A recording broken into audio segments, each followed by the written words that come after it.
By now, I know that you've heard about the Texas state Democrats that have fled that state to break quorum, as it were. And we've been talking about that so much here at the Katie Phang News Channel and on my Substack. In fact, last week we had Congressman Joaquin Castro on to talk about when he broke quorum and how that impacted Texas state politics. We've had Isaiah Martin on. We'll have him on tomorrow, but I want to focus on getting you all up to speed because I think you need to know what's the latest, what's going on, what are the litigation prospects, what are the arrest prospects, how is the Texas Governor Greg Abbott and the Attorney General Ken Paxton responding to the Texas Dems breaking quorum. And I also want you to know that there's a history to this. So this is not like a novel move that is being done, but when you're in the minority, it can have very real consequences negatively for that minority group. So let's get you up to speed because you know that knowledge is power here at the Katie Phang News Channel. So on Saturday, Texas House panel that was responsible for presentation and the redrawing of these congressional maps. And let me take a minute. We know that Harmeet Dillon, the head of the Trump DOJ Civil Rights Division, sent a letter to the governor of Texas threatening them because of, quote, 5 congressional districts that had been illegally gerrymandered on the basis of race. I want you to keep this in mind always. According to Trump's Department of Justice, the reason why there needed to be mid-decade redistricting, and we're going to put that in quotes because really it's just racial gerrymandering, but the reason why is the Trump DOJ claims that 5 congressional districts that were a part of the 2021 maps that were done and approved and drawn by the Republicans in Texas, let me be clear, that those actually were racially gerrymandered, and so 5 of the districts needed to be looked at.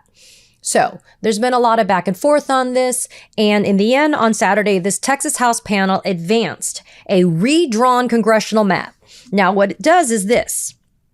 It adds more GOP seats. And we're going to go by the numbers because the numbers do not lie. On Saturday, the map was approved by the redistricting committee made up of Texas House members. It was approved on party lines, 12-6. Yet another reason why your local and state elections are so important, people. Now, remember, the claim was because of illegal racial gerrymandering, these maps had to be redone. These districts had to be redrawn. But now, this is what the Republicans are saying. They're saying the quiet part out loud. Quote, this is Representative Todd Hunter, the Corpus Christi Republican that was carrying the bill. Quote, different from everyone else, I am telling you, I'm not beating around the bush. We have 5 new districts, and these 5 new districts are based on political performance. In other words, they're doing it to benefit the Republicans. They're not even pretending that it's about race. They're not even pretending that it's about any other reason. To hell with the DOJ's rationale. The Republicans in Texas are saying we are redrawing these districts. We're doing this map because we want to gain a political advantage over the Democrats. We are adding 5 new districts and they will go to the benefit of Republicans, according to the Texas state Republicans. Now, the proposed redrawn map was introduced last week, Wednesday, and there was some debate that was offered up to be able to talk about it, and some public comment. Only one day was offered, and that was Friday. And then this past Saturday, the map in its, quote, final form was released by the redistricting committee. This is what the map does. It takes districts in the Houston, Austin, and the Dallas areas, slices them up, cuts them up, and it gives you 5 additional districts that would have voted for Trump by at least 10 percentage points in 2024. This is according to one of my favorites, the Texas Tribune. In 2024, Trump won 56.2% of the votes in Texas.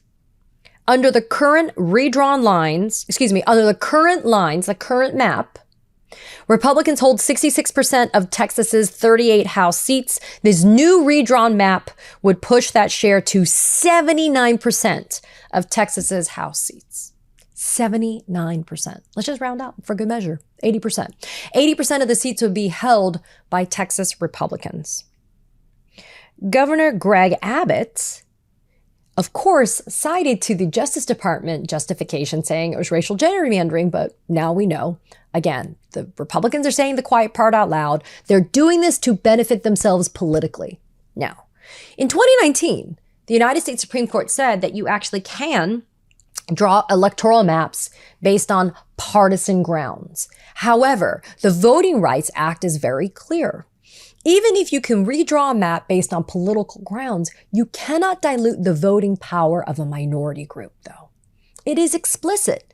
And so the political gamesmanship is okay according to the United States Supreme Court. However, the Voting Rights Act is a block. It's a safeguard. It says you cannot dilute the voting power of a minority in order to achieve that goal. And specifically, it's Section 2 of the Voting Rights Act. The current map, that is the one according to the DOJ and others that's so bad and suspect, that's actually been the subject of litigation since it was done back in 2021, 2022. But here's the thing, they just had the trial like a few weeks ago on this, and it's 2025. I mean, this is how long the litigation goes, but while the litigation is going on, they have to live and die by those new redrawn districts. The new map that was proposed on Saturday, or excuse me, finalized on Saturday, creates 24 districts that are majority white, even though minorities and communities of color are the biggest growing population in the state of Texas. The litigation that I just talked about was for a map that was passed in 2021, and it went to trial last month. Almost 4 years later, it went to trial. So you can imagine litigation that's commenced now in 2025 could take just as long. So, U.S. Representative Lloyd Doggett, I want to quote him what he said. He said, "This is not a Texas map. It is a Trump map. It was imposed by President Trump, who has a stranglehold on Congress, and the only question here is whether he also has a stranglehold on this Texas legislature." It's true, right? Congressman Castro said here on YouTube with me that it's a Trump thing. It's not even the Texas state reps. They're just doing what Trump is telling them to do. And it's no big surprise because we know that Abbott and Paxton are total Trump lackeys. But now we're seeing that even state reps are not speaking up. State senators are not speaking up, even though the map that, according to the DOJ, was so bad was one that the Republicans did and approved. So yesterday, after the new map was sent out on Saturday, Texas state Dems invoked what's being called the nuclear option. The nuclear option was dropped by Texas state Dems yesterday. They fled the state, literally removed themselves from the state. You saw several of them on social media announcing that they were doing it. Many of them went to Illinois. We know they went to New York. Then we know they went to Massachusetts and other locations. They have left the state. Why? To break quorum, to deny quorum, because you have to have a certain number of people present to be able to do the business of the state during these special sessions. So let's get into the details about that so that you understand what's going on, and then we'll get into how Greg Abbott and Ken Paxton have responded to the breaking of quorum.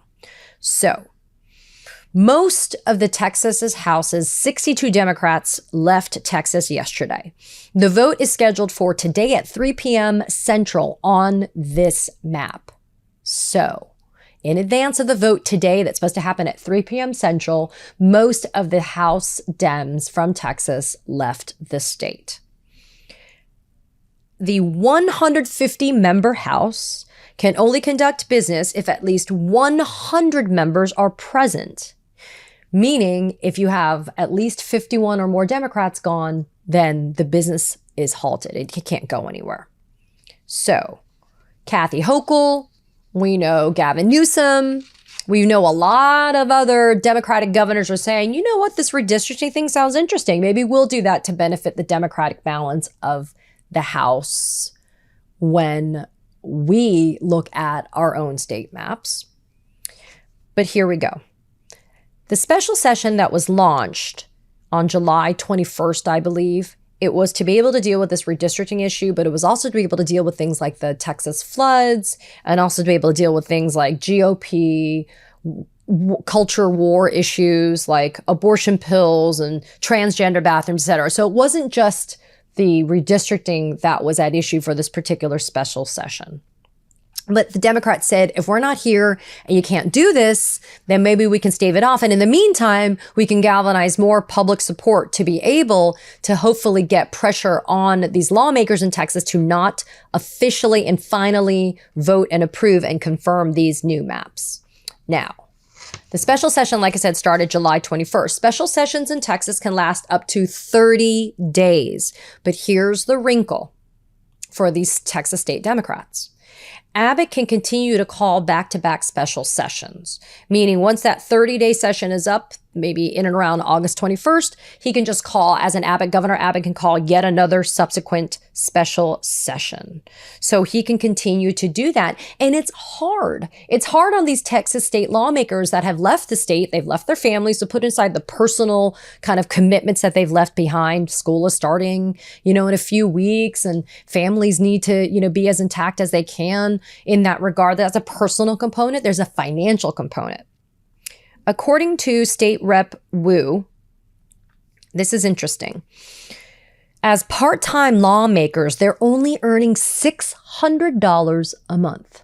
I want you to think about that. Texas state Democrats in the House are only earning $600 a month. So they've been away from their jobs. This is a 6-month job for them.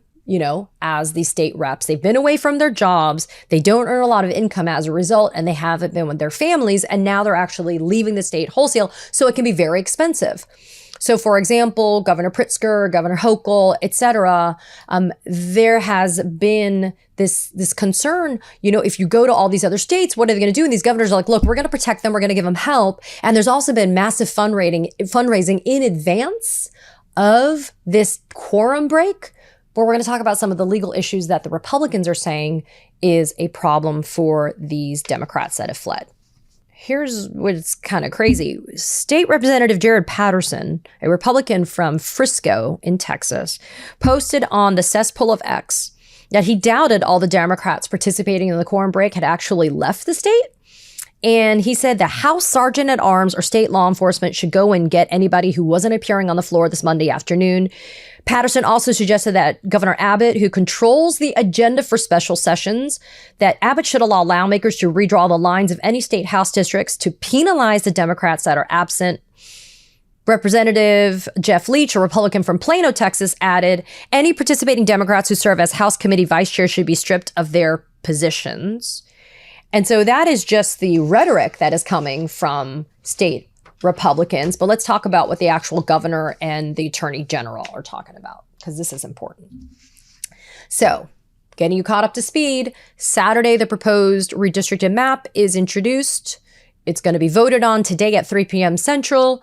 Yesterday, during the day, Texas state Democrats, almost all 62 of them, fled the state of Texas and went to other states, including Illinois, New York, Massachusetts, to be able to get out of the state to break quorum so they don't have the requisite number of people present to vote.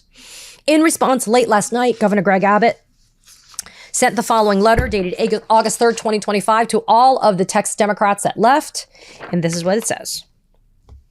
He's basically saying that if you break quorum, that you have abandoned or forfeited your elected state office. He cites to the Texas Constitution, when the governor calls a special session, our Constitution provides that the legislature shall meet. So it's not optional, it's a duty, according to Governor Abbott. He then says the following threat.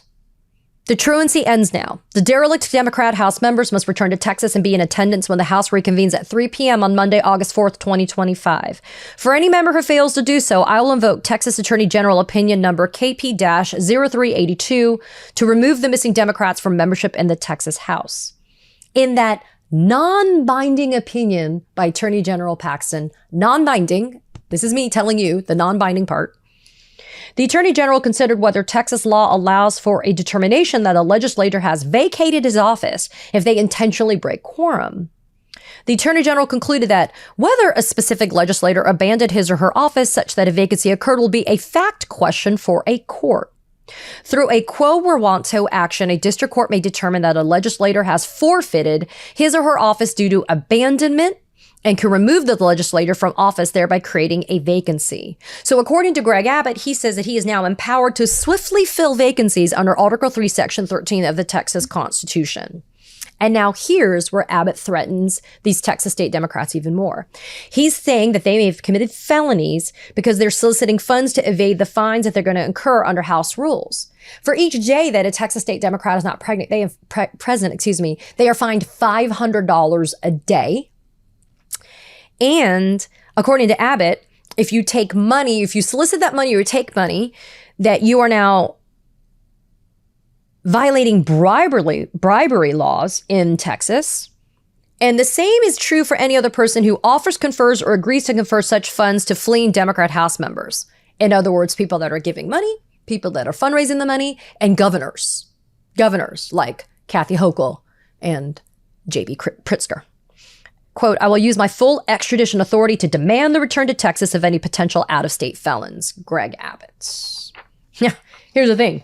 J.B. Pritzker, in response, has said the following, quote, we're going to do everything we can to protect every single one of them. We also know Kathy Hochul has expressed the same.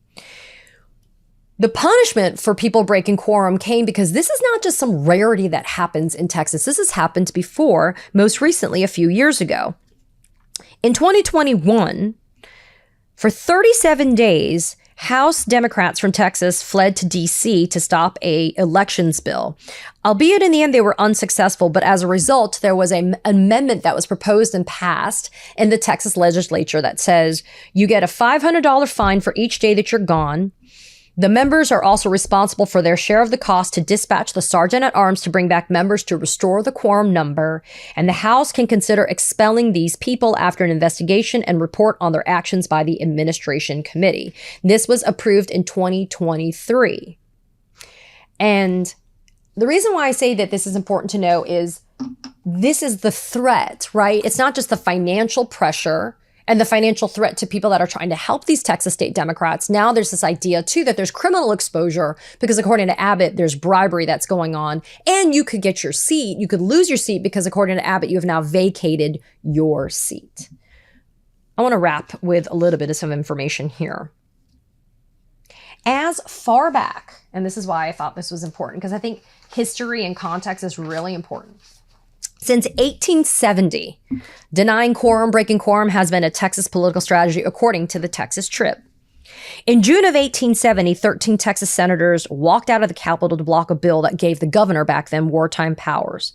The fleeing members were arrested and the bill was eventually passed, but it's called the Rump Senate Incident, and that established quorum breaking as a, quote, minority party tactic that has persisted in Texas politics ever since. Quorum breaks have taken place in 1979, 2003, and 2021. And again, the Texas Dems have done this starting yesterday. So here's the deal. In 2003, that quorum break, which was also yet another redistricting issue, according to the Texas Trib, that was a pretty bare bones operation. They set up a war room in Oklahoma under very adverse circumstances. It was not a luxury. Only 12 of the 62 House Dems who have left the state of Texas need to return to restore a quorum. So you have to ask yourself, if 12 of these state Dems come back, which 12 would they be? And why would they come back? In 2021, when they broke quorum, the Democrats returned after 6 weeks. In 2003, the Democrats came back and saw the redistricting maps that they were in opposition of become an actual law. According to an ethics attorney, though, in Texas, they're saying, though, that legislators can actually get compensation that they can then use to pay their fines because under the ethics laws, you can't use your campaign funds to pay these fines. But according to this ethics attorney, you can. And he gave a great example. He said, let's say Mark Cuban wants to pay all these House Democrats $1,000 a day as consultants. They can do that. And we know that there are people working behind the scenes right now to facilitate and assist proactively on this fine issue and on the removal from office issue. So don't worry, folks. The lawyers are on the case. I may know some stuff. Okay. In 2003, during that redistricting battle, state troopers and federal resources were used to search for missing legislators. They even employed federal resources to track planes that were flying out that they suspected had members on them. Republicans could actually use the Department of Public Safety to track down any Texas Dems that are still in the state and physically compel their attendance. You know what that means. Drag them in. by their hair. So a couple of thoughts as we say goodbye to each other. One, I got to give the Texas Democrats credit. It's the nuclear option. They have nothing left. And you know what? And it is racially motivated to give the Republicans an advantage. The Republicans may say that it's completely purely partisan and it's okay and we don't care, but we all know that it's also based on racial gerrymandering because these districts are in locations where the communities of color are the predominant people that are there. So they should have the chance to be able to vote for who they want. And maybe they will, even if this map passes, maybe we can get enough people in Texas to come forward and vote for the right people and not vote for Republicans, even though obviously if you look at the districts themselves and the map, the support for the Republicans is so overwhelming. That's the reason why that's happening. Number two, good for Pritzker, good for Hochul, good for Newsom, good for these other Democratic governors that are saying, you know what? Fuck off. Like, we are not going to allow our people in these other states that are under attack and are trying to do the right thing for their constituents. We're not going to allow them to go without having some haven or help. And good for this idea of being creative to try to help them with the financial exposure and the potential legal exposure by all of the organizations and the people that are giving the money, raising the money, and trying to make sure that we are on top of the litigation. And in some way, though, we need to always learn from the Republicans because Abbott and Paxton have said, we're not going to tolerate this shit. And as you can see from Abbott, he's threatening criminal exposure. He's threatening to take away your seat. He's threatening the declaration of a vacancy of office. I mean, look, we need to also be doing this with Republicans on the state level as well, in the states where we have control as Democrats. I'm not sure why we pussyfoot around these issues. I think we need to be explicitly clear that business for us is the same as business for Republicans. I'm not sure why we deploy the weaker tactics on stuff like this, but that's just my humble opinion. I am on top of this. I've been on top of this. Tomorrow, I'll have Isaiah Martin here at the Katie Phang News Channel. I hope you'll tune in. But in the meantime, be mad, be outraged, demand accountability. Let's keep on talking about this, people. If you know people in Texas, let's put the public pressure on. Let's make sure people understand what is at stake because Florida has now declared they're going to do the same damn shit here. I'll talk about that tomorrow, but I will see you on the other side. Katie Phang here. The truth matters now more than ever. So hit that subscribe button so you don't miss a thing. Thanks for watching.